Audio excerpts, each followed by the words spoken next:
Hey guys, this is Big Bimo.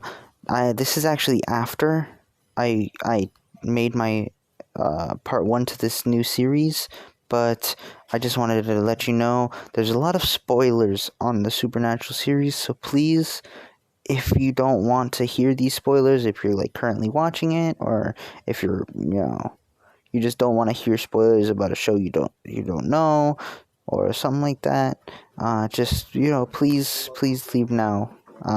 Don't watch all the way through. It's this is mostly backstory and everything, and I'm gonna name this. I said it in the previous recording at the beginning. I said part 1, but this is gonna be part 0. Alright, this is just backstory and stuff. So anyways, I hope you guys enjoy and just listen to my, little spoiler alert thing. Please don't watch if you don't want to be spoiled. Alright, peace. And now I'm gonna get back to past me. How you doing? This is Big BMO, and I'm coming to you with a new My Hero Academia What If. First of all, I want to say thank God, or thank both parts. Part 1 of my 100 sub special, the Naruto What If, as well as my Luffy with elemental manipulation What If. They both hit the like goals, so they will be getting new parts next weekend. And still this weekend, I still do need to do what's it called? What if Luffy was overpowered? I will get to it. Part 5. It should be coming out either later today, if not tomorrow. Now, alright, as you guys could probably see from the title, this is going to be What If Deku was the son of the Nephilim, Jack. Now, not too many people might know this. I don't know, not too many people have watched through all 15 seasons of Supernatural.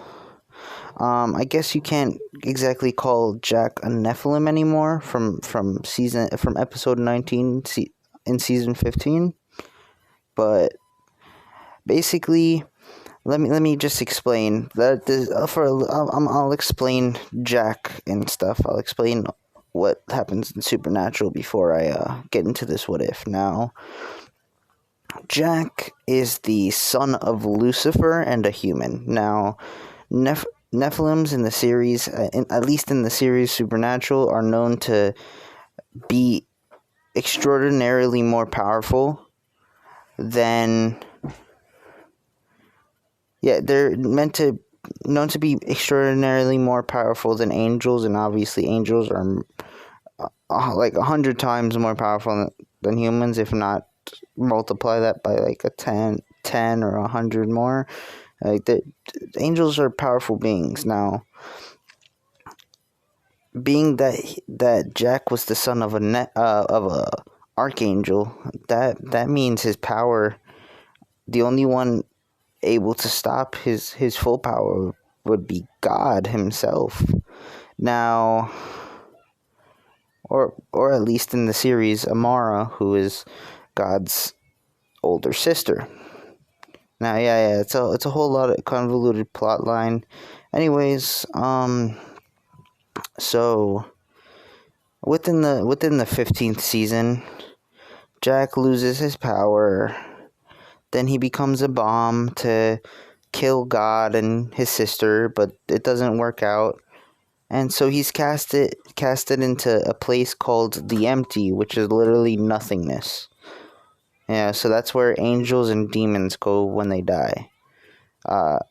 Compared to, obviously not going to hell or heaven. Like you're an angel, you look over heaven. You're not going to go to heaven when you die. Like, you live there type of thing. Anyways, so he blows that place up and basically becomes he becomes like a bomb, a ticking time bomb type of well, no. I guess, no, he literally saps energy out of everything, which turns into his own power. Now, at the end of I hope I'm explaining it pretty well, I guess. But basically, they have some encounters with fights between Lucifer and Michael, which kind of charges him with all the energy put out, like archangel energy, which would probably put him back up to the power he was at before. But then, obviously, the main villain of season 15 is God. God himself is the main villain. They have to defeat him. Now, they trick God, who is omniscient. But obviously, God, I don't know how to explain this like properly and in order. But basically, Death, has a book for God's death, and no one could read it but Death. aka even God, being omniscient, wouldn't know what's happening in the plans of his own death. Now, anyways, they trick God to show up at a certain location. Obviously, Jack is supercharged with archangel energy, but he's still not powerful enough. One snap from God and he would be gone. Still. But in this, our main characters, Sam and Dean, who are like a father to Jack, they kind of give themselves up to get beaten by God, who takes his time. Sorry, I'm back. Now, what is it called? Okay, yeah, alright. So Chuck, aka God, now, he would, like a classic villain, take his time beating up the two brothers, Sam and Dean, which allows Jack to absorb the power, all of it. Eventually, when he's done beating up the Sam and Dean, and they stop and they're like, "Ha, we got you." He's like, "What? No, this Nephilim, this abomination, he can't do anything to me. He doesn't even have power."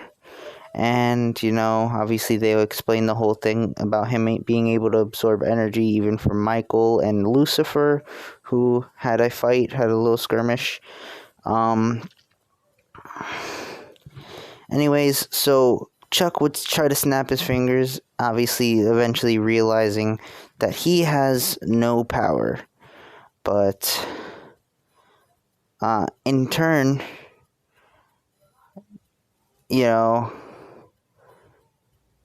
Jack who would have absorbed all of his power, like, that's his power now. That's his power. He has God's power. God is not God. Jack is the new, God. So, yeah. So we'll refer to them as Chuck and Jack. Chuck was the old God. Jack is the new God. Chuck has no powers. They let him live as a normal human being, since basically within the 15th season they find out that literally their whole life was just written for them, kinda. Like, literally God was just trying to tell a story and get the ending he wanted. And that's the whole reason why he became the villain, because he didn't get the ending he wanted, and he was acting like a little bitch boy. So, yeah. Anyways, so now Jack, he's a god. He has the power of creation. And obviously, the old god, Chuck's sister, is still in existence, because obviously without darkness there can't be light, type of thing. Without destruction there can't be creation, stuff like that. And that's what the sister is. That's what Amara is. She's the darkness, she's destruction. So anyway, she's still there, and she's kind of like fused with Jack now, kind of thing. So like they're like all powerful now. Anyways, now Jack goes on. They have a little sorrowful, like a little sad, bye, because obviously Sam and Dean, think of Jack as a son, but nah, obviously Jack is all powerful. Now, just like Chuck, Jack goes and does his godly things, watching over the world, but obviously creating new ones. And one of these worlds is the My Hero Academia world. Now, he wants to create something where people can, for the most part, be equal. Obviously, they have to go through the 5,000 years of, or like 500,000 years for like human evolution and stuff type of thing. So like, yeah, it's like thousands upon thousands of years until they get up to the point of like to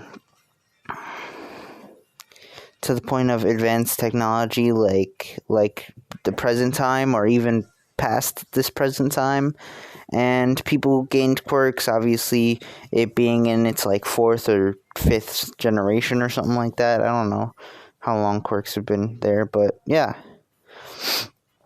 So anyways, Jack takes interest in this world because they developed quirks. I don't know, something he accidentally put in their genes or anything. Like, he probably wouldn't make a mistake, and he's not going to be a story writer like Chuck. He is himself, and he will rule without trying to interfere into the world too much. But he still does. He goes, yeah, he's going there more for fun, not for like story reasons or anything like that. He's going there because he wants to check out the place. Now, obviously he lives in like some, I don't know, random like apartment or something. He goes out and does like cool things every day. He's God. He has the power to, he could create like a thousand like, what's it called, $100 bills by the snap of the finger or something like that. He could create anything he wants from this world, and he could be rich as rich as he wants and stuff. Now, anyways, he lives in an apartment, goes out and tries new things, experience the world. And one day, I'm not sure where they would meet, because like some places seem like good places to meet, some other places, and sometimes they don't, But he would meet Inko. Now, obviously, they have a cool conversation. Jack still being the awkward person he is, because ever since he was born, he was always very, very awkward. From the point where he didn't have a soul to the point where he did have a soul and he did have feelings, but he didn't exactly express them all the time. Yeah, but anyways, he would still be his awkward self. Now, let's just say a few years go by. Obviously, they started dating. They probably got married, and he put the work in on Inko. He put the work in on Inko, bro. He's like, bro, dude. Honestly, let me tell you this right now. Jack is like a full grown, like young adult, like early 20s type of thing. And at the end of the series in Supernatural, but he was born like 3 years beforehand, three and a half, yeah, somewhere around there. He's like 3 years old, and he looks like a young man. Obviously, like when he came out of the womb, he looks like a young man, type of thing. He when he was born, he looked like a young, like a 19-year-old-ish kind of guy, something like that. But yeah, so obviously Jack doesn't have too much experience with like women and stuff, but yeah, he puts the work in on Inko, and he still looks extremely young. He looks in his early 20s, while obviously technically he's thousands upon thousands of years old, as well as Inko being in her late 20s. Now,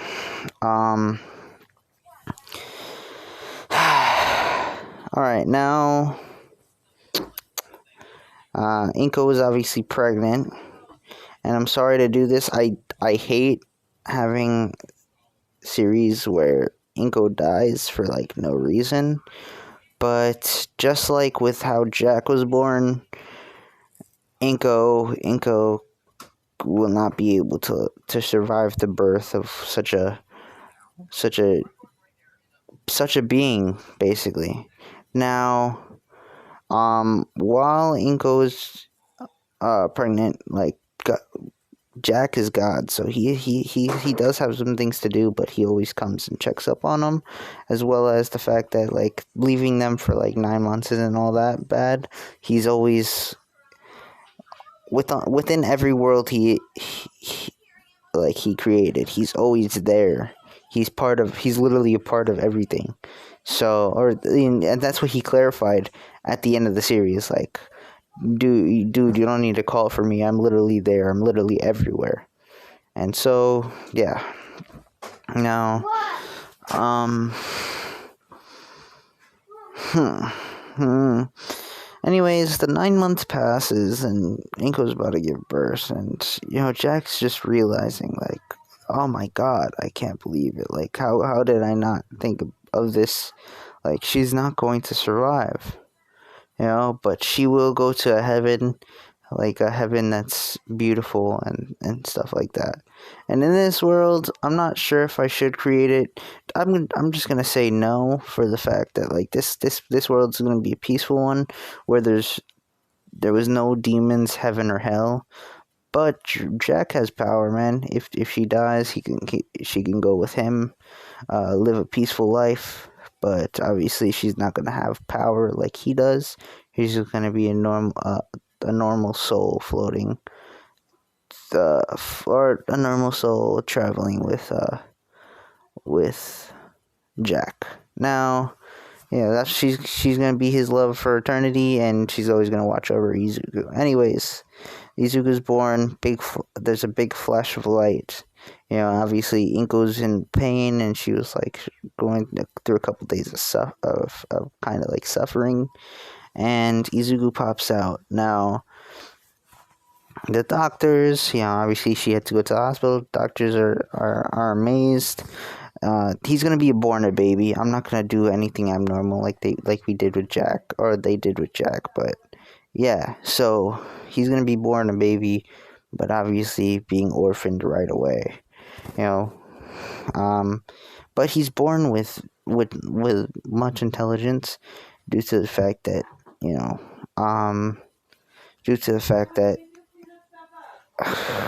the fact that he's kind of aware of things within the womb, just like Jack was. He learns from his mother while he's in the womb, kind of thing.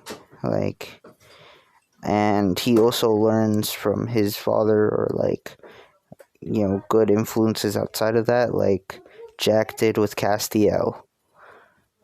Now, God, I just watched the ending of this series, man, and I'm pretty sad, bro. That ending made me want to cry. But anyways, so he understands that like his dad is like a powerful, beyond powerful being, and that he's always there even when he can't see him. And but obviously he goes about being a normal baby, obviously having human emotions, as well as having ungodly power, due to the fact that God is kind of his dad. He's probably going to be on par, if not a little bit stronger than that, But yeah, he knows he obviously can't abuse his power, and one day he's gonna have to leave the world, stuff like that. Some bullshit like responsibilities later in life. But anyways, he goes through his life, and he's raised up in an orphanage. Now he starts demonstrating some power at the age of 4. Like, obviously, I'm going to use powers that you get from Supernatural, that first of all Jack, as well as all the angels, as well as even God himself had and displayed. But I'm not going to make him so he like destroys the world right away or something like that. Damn, I should have planned this out, bro. Because I could have, if I wanted to plan, if I planned a script well enough, I could have added demons, angels, and stuff, and all these convoluted storylines into the series as well. But I don't think I have the brain capacity to do that constantly, than to remember every single thing that happened. So, anyways, let me explain some of the powers that that I can remember from the top of my head that they were able to do. Now, Jack, he had a power to create waves, like they're like as fast as light type of thing, where they slow down the opponent. So like, one time he had to save Sam, who was about to get shot, and in like within the split seconds that the guy shot the bullet, he stopped the guy and like made him fly towards all the way back to a wall, and then he was able to as quickly as he threw the guy, turn and stop the bullet in front of and redirect the bullet in front of Sam. Now, that's, I don't know, I guess, in a way, he could kind of use telekinesis. It's kind of a telekinesis. He could pull and pull, pull and push and stuff like that. It's, I'm just gonna give him that in a way, plus Inko's ability was kind of borderline telekinesis as well. She could pull things to her and stuff. So he's gonna have advanced telekinesis, but it's not gonna be a quirk. It's gonna be derived from his own power, as well as taking like genetics from Inko, and like I don't know. I don't know how I would explain it. It's kind of like the quirks merging with the power that he gets from his dad. Now, they also I don't know if they can create it, but for some reason, it's always on hand. Like I don't know, the angels always somehow find a way to, like, even when they're casually bending their wrists and stuff like that, or like their arms and stuff, they always have an angel blade hidden within their sleeve, even though it literally is 0% practical that they could have had it in there earlier. It's always concealed in there somehow. Now, I'm just gonna give him an angel blade as well, although he's technically not an angel. I mean, he's the son of God. I guess you could count him as the first angel, but also at the same time, he's also technically the son of a Nephilim, which means he's 1/4 of the old God, as well as 100 or 50%. No. He's 1/8 of the old God, because you gotta mix Inko's genes. If we're just talking about Jack's genes in Izuku, then he's 1/4 God and obviously 100% of the new God. When it comes to Jack's genes that are running through him, and when it comes to both of his parents mixed, it's 1/8 old God and 50% new God. So yeah, but anyways, he God, two gods run in his family. So anyways, he counts as the first angel of this world, and he does eventually get an angel blade. It's kind of like an appear out of nowhere type of thing. It's like when he's old enough to wield it. I'll say during his teens. But another power that they have is they literally can touch your head and put you to sleep. But that's for the lower level angels. I believe that higher level angels, like the archangels as well as God, can put you to sleep with the snap of a finger. As well as erase your memories. If they touch your head with both hands, I think they could bring you back into future to like change some events, or no, bring you to the past and change events in the past. They can have control over time in that world, basically. Now, what else? They have the ability to put their head, put their hand on your head and basically kind of like literally kill you. They can literally kill you and send you to either hell or heaven, whatever. I don't know. Maybe they exist in this world, but without all the angels and demons running through them. You know, maybe both heaven and hell are locked. So as soon as you go to one, that's where you're staying for literally eternity. I'll say that. How about that? Like heaven and hell exist, but demons and angels, at the moment, except for Deku, don't exist.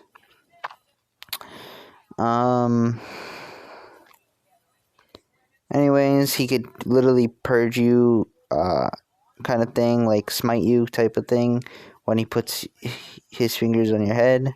Literally just 2 fingers, and oh, actually no, with the snap of his finger as well. And he could send you to heaven or hell, whichever one. It doesn't matter. Let's see. I'm just gonna give him because angels always got into fights and they have increased strength and stuff. I'm gonna go by My Hero Academia standards, where he can compete with like some of the top level like physical enhancement type people. He how do I say?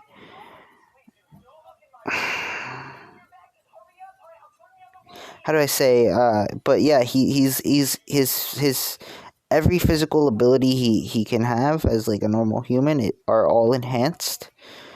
Like an enhancement quirk without the quirk, you know. And as well as also he can fly. Technically, yeah, he can fly, but in reality, when he does open his wings and fly, which humans can't see normally, it's kind of like a teleport in a way. Like angels fly so fast across the worlds that it literally seems like they teleported from one place to the other.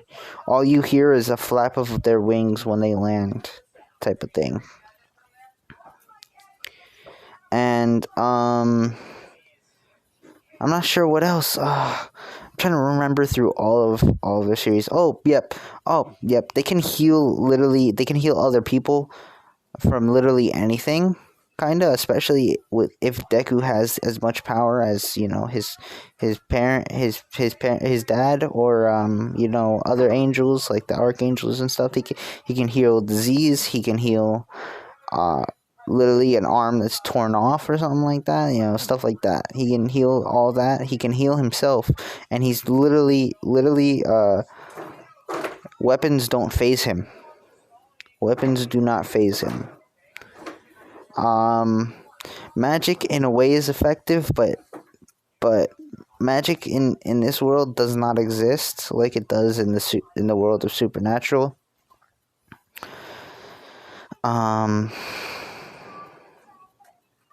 Yes, so spells are like literally like the only thing he could probably be vulnerable to.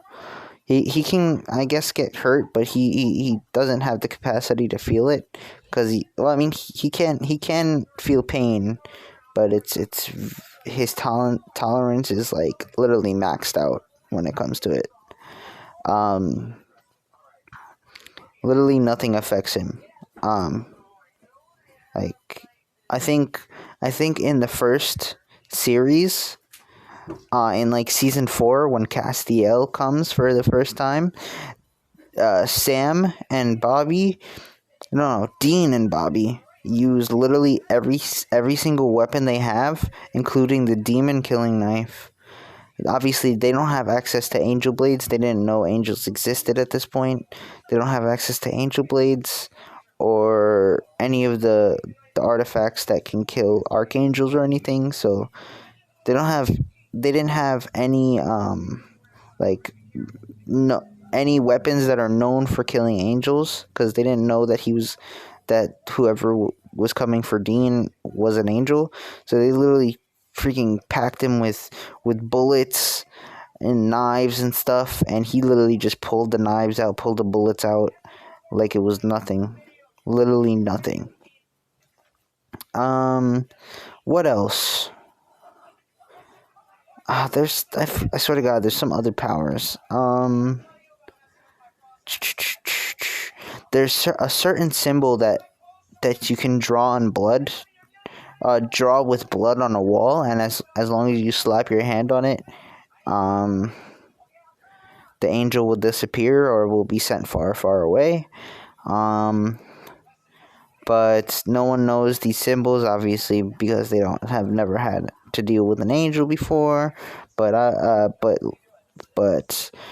Deku, with his good heart, will not try to do anything evil. It's a very pure heart, and just like his father, he doesn't want to hurt anyone if he doesn't have to. But I mean, he will if in the most dire situations, or if to save people he cares about. That's what specifically drives him. Now Deku, he would be raised in an orphanage, and he would have. I'm not sure what to make the ship. You guys can comment in the comment section down below. But as for his childhood friends, I'm going to make them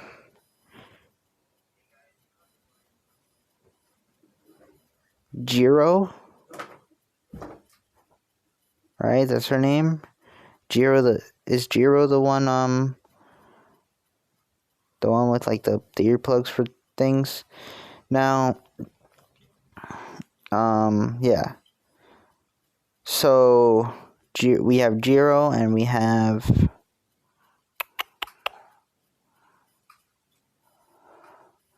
I think his name is Sero, the tape guy.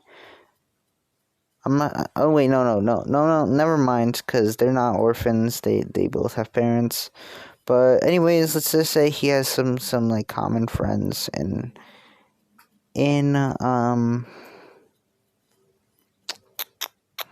the orphanage who he cares about a lot.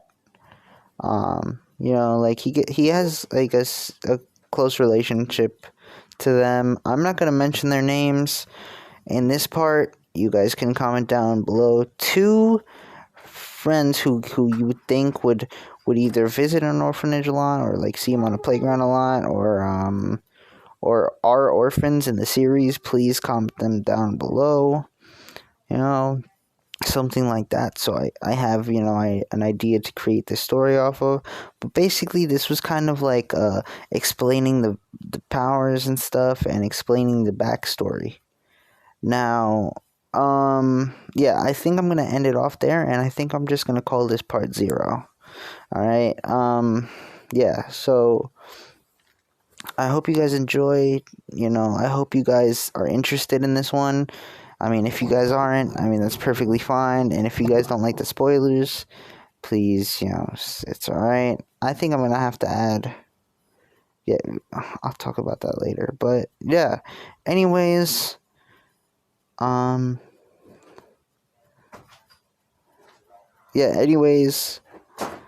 please,